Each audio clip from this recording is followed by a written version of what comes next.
Hey, nice going, little guy. Whoa. Fucking thing sucks!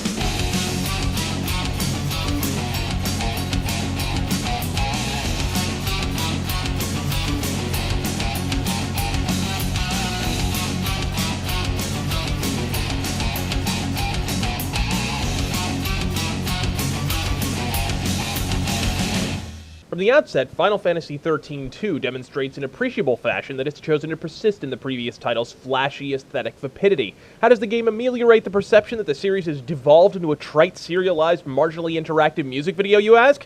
Well, by opening up the game with a music video, of course. If, like most lucid, carbon-based life forms, you elected to let the last game's fatuous glossary of English and pastel colors masquerading as a story slide off your back like bubbly Animu rainwater, not to worry, you can read it chapter by chapter in all its sterile, deadpan majesty. Can't be bothered to read due to the fact that 13 games of neon, nonsensical melodrama have rendered your higher brain function as useful as Bob Dole's nut hammock? Never fear! The computer will read it aloud to you with all the enthusiasm of Stephen Wright on IV Thorazine. I've been getting into astronomy, so I installed a skylight.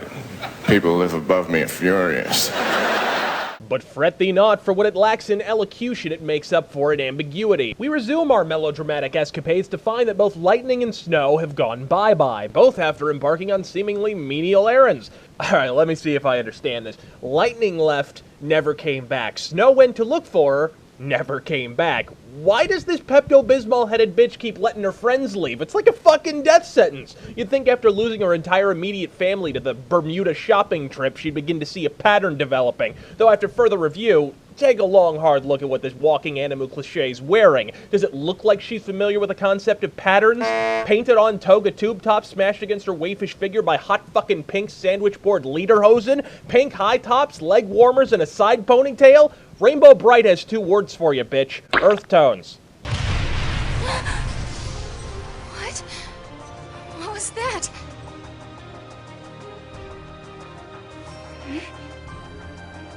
Where did these clothes come from? You fucking said it, Sarah. Even in a world where emo dipshits can effortlessly plummet from 60-story buildings without the slightest concern they might wind up a human skid mark, is there a fucking store that sells asymmetrical electric blue trench coats with Dracula collars? Where can I purchase this dildo's fetching male corset blue comb-over Technicolor Dreamcoat galoshes ensemble? And perhaps more importantly, does it come with a free dick in the ass? While a brief glance yields the welcome discovery that the previous title's fallopian linearity has been remedied somewhat, the simple fact remains that this game has hairy palms. It's a strategic turn-based RPG where no one takes turns, and the only strategy lies in determining how firmly you'll depress the X button 200 butt-fucking times in a row. I mean, I can count on 4 fingers the number of times I encountered an enemy who couldn't be defeated by dry-humping the auto-battle function. Look, if you agree with game failures and firmly believe this monotony constitutes depth, you also believe it's iCarly's bubbly personality that attracts such a wide swath of middle-aged viewers. Final Fantasy XIII-2's changes are awash in superficiality. Do amateurish quick-time events during cutscenes equate further interactivity? Absolutely not, as there's no penalty for missing said button prompt beyond the mere fact that after you do so, you'll be forced to continue playing Final Fantasy XIII-2. Missing said prompt results in minor cosmetic differences in the cutscene, which just means that while the game is furiously jerking itself off, it'll briefly shift to the European grip. The very same cutscenes that render themselves effectively meaningless due to the fact that each character is so cartoonishly superhuman, they can effectively engage in a skyscraper tossing competition every 5 seconds and not so much as suffer a calic in their flock of seagulls haircut. Thank you! Who gives a tarantula turd what fucking happens during a battle? Because you know if a character's gonna die, they're not going out during gameplay. They'll go out in a maudlin 40-minute cinematic circle jerk clutching a human skull and quoting Shakespeare while this cordon J-pop wails its synthetic dirge in the background.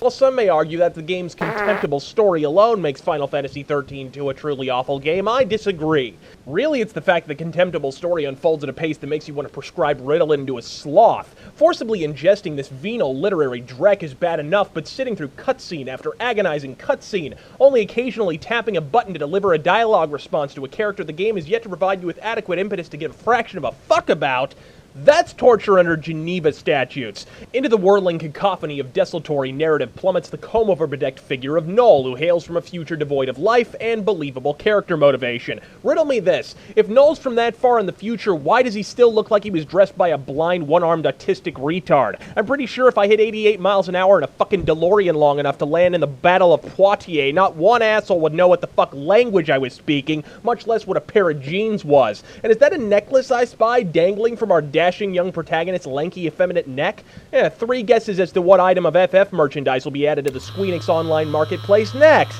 But hey, at least you get to pay for the game's ending. Having spent innumerable hours aimlessly meandering from one ill-motivated plot point to the next, what could possibly lend all the disparate Nihongo-philic nonsense a greater sense of finality than the phrase "to be continued"? Only in the modern era of gaming could a company get away with charging $60 for the first 2/3 of an unfinished product. The NES or even N64 era library couldn't get away with this bullshit. We'd hunt them down like Michael Jackson's personal physician. Can you imagine if Super Mario had ended with the words, "Sorry Mario, but your princess is in another game"?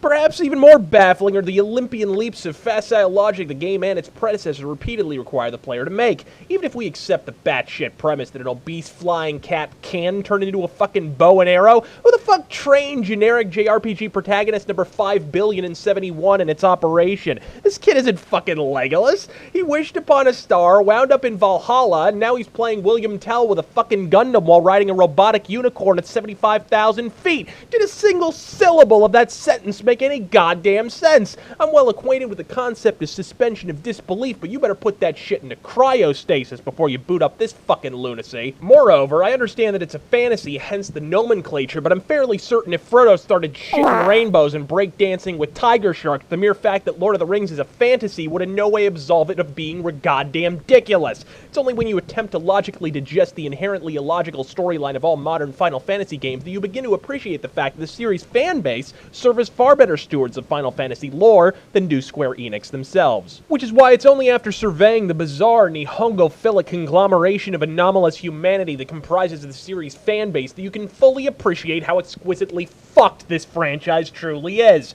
If there's a silver lining on this steaming batch of fecal truffles, however, it's that Final Fantasy XIII and XIV hit Square Enix right where it hurts, in their wallets, so they really had no recourse but to sit up and take notice. Final Fantasy XIII-2 presents a fascinating ethical dichotomy because I find myself welcoming the return of JRPG cliches like chocobo riding, shops, random battles, and wide-open world maps, the very same JRPG cliches that caused me to sour and detest on games like Final Fantasy VII and VIII, but I do feel their reintroduction was well-timed and even well-implemented, because whereas Final Fantasy XIII was an irredeemable abortion, I could easily see myself recommending XIII-2 at least to fans of JRPGs, presumably in the same breath that I recommend a potent antipsychotic. If you give me a choice between this game and Final Fantasy XIII, I'll kick you in the balls and run. It's worth saying that the game is considerably better than its progenitor, however. Instead of 31 flavors of glorified hallway, the levels are less Euclidean, more labyrinthine, and varied. Final Fantasy XIII-2 is a baby step in the right direction, but for every welcome addition, there's 8 cutscenes with the least engaging story in all of modern gaming that'll sear away all traces of what could have eventually blossomed into genuine enjoyment. Make no mistake, this game is ass, but it's not a pitted marble Rikishi ass like Final Fantasy XIII. It's a shapely, well-toned female ass, the kind that sadly could only be attached to a vacuous cunt. I'm Razorfist. God fucking speed.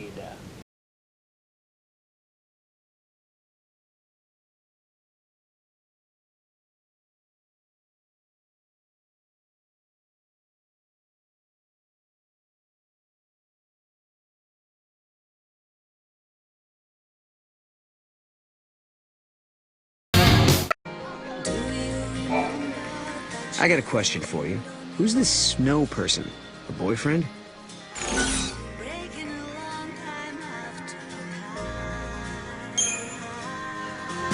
He's just this super cool guy, you know? He doesn't care about the way he looks, but that just makes him so much cooler. Oh, that's great, I guess. Maybe we should... And he's not just kind, he's reliable too. He always means what he says, and you can totally trust his word.